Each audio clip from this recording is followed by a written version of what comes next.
हमारे चैनल घनश्याम सागर study point में आप सभी का स्वागत है। देखिए, मध्यकालीन इतिहास छात्रों लिखित थ्योरी।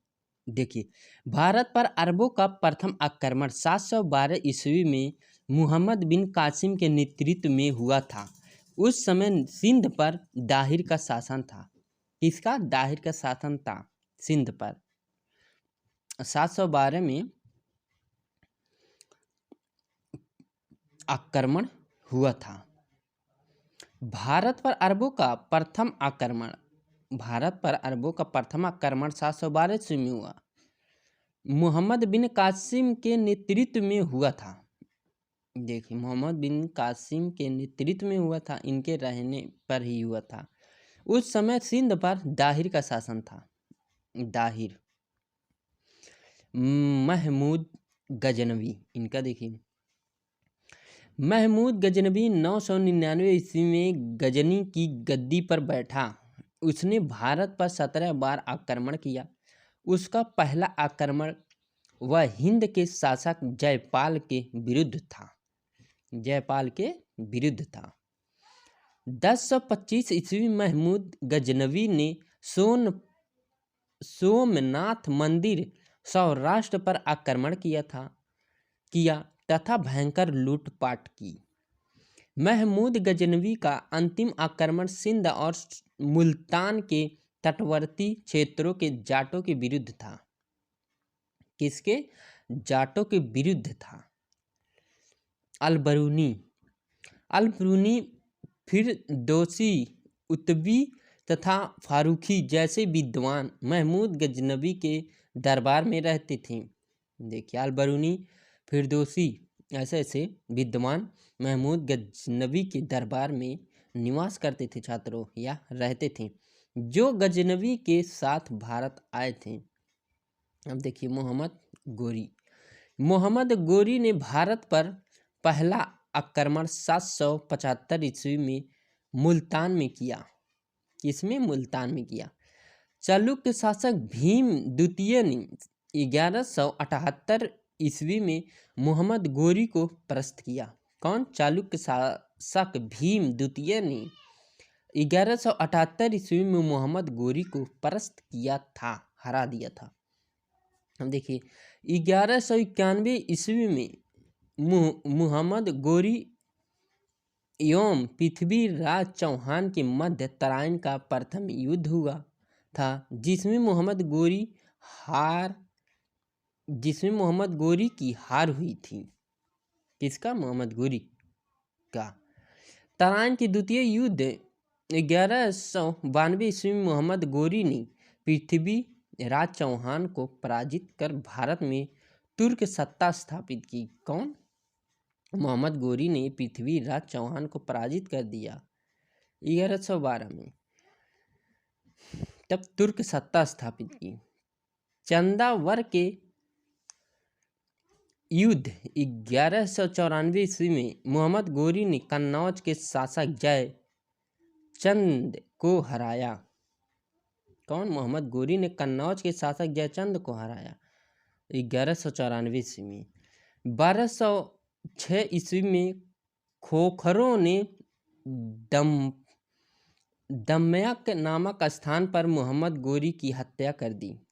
देखिए, 1206 ईस्वी में खोखरों ने दम्यक नामक स्थान पर मोहम्मद गोरी की हत्या कर दी।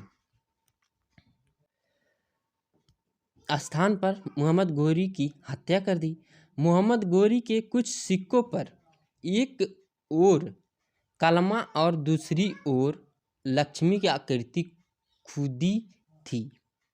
कलमा और लक्ष्मी की आकृति खुदी थी। दिल्ली सल्तनत गुलाम वंश दिल्ली सल्तनत गुलाम वंश। देखिए, 1206 से 1290 ईस्वी कुतुबुद्दीन ऐबक जून 1206 में सुल्तान बना। कुतुबुद्दीन 1206 में सुल्तान बना। उसने लाहौर को अपनी राजधानी बनाया। कौन? सुल्तान ने ख्वाजा बख्तियार काकी की स्मृति में कुतुब मीनार की नींव कुतुबुद्दीन ऐबक ने रखी थी। काकी की स्मृति में, याद में, उसने दिल्ली में कुव्वत उल इस्लाम मस्जिद तथा अजमेर में 2.5 दिन का झोपड़ा बनाया। कुतुबुद्दीन ऐबक को लाख बख्श भी कहा जाता था। ऐबक की मृत्यु 1210 ईस्वी में चौगान खेलते समय घोड़े से गिरकर हो गई। उसे लाहौर में दफनाया गया।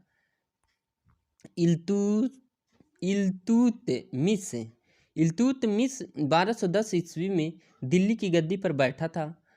इसने आराम शाह लाहौर में गद्दी नशीन को आसानी से परास्त कर दिया। इल्तुतमिश पहला शासक था जिसने 1229 ईस्वी में बगदाद के खलीफा से वैधानिक स्वीकृति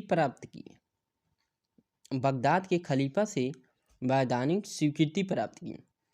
इसने 40 तुर्क सरदारों के दल तुर्कान या चहलगानी का गठन किया। उसने 1231-32 ईस्वी में कुतुब मीनार का निर्माण कार्य पूरा किया तथा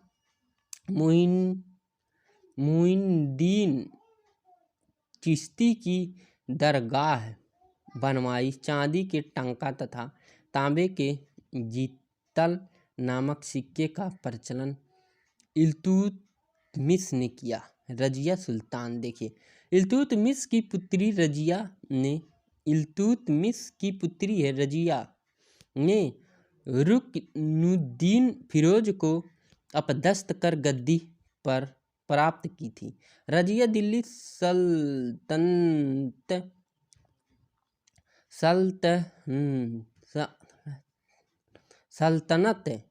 की प्रथम मुस्लिम महिला शासिका थी। वह 1236 ईस्वी में गद्दी पर बैठी।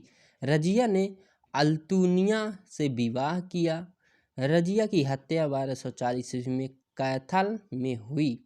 रजिया के बाद बहराम शाह, अलाउद्दीन, मसूद शाह तथा नासिरुद्दीन महमूद ने शासन किया, परंतु वे अयोग्य थे और बलबन ने सत्ता हथिया ली। थैंक यू स्टूडेंट्स, हमारे चैनल को लाइक, सब्सक्राइब, शेयर जरूर करें।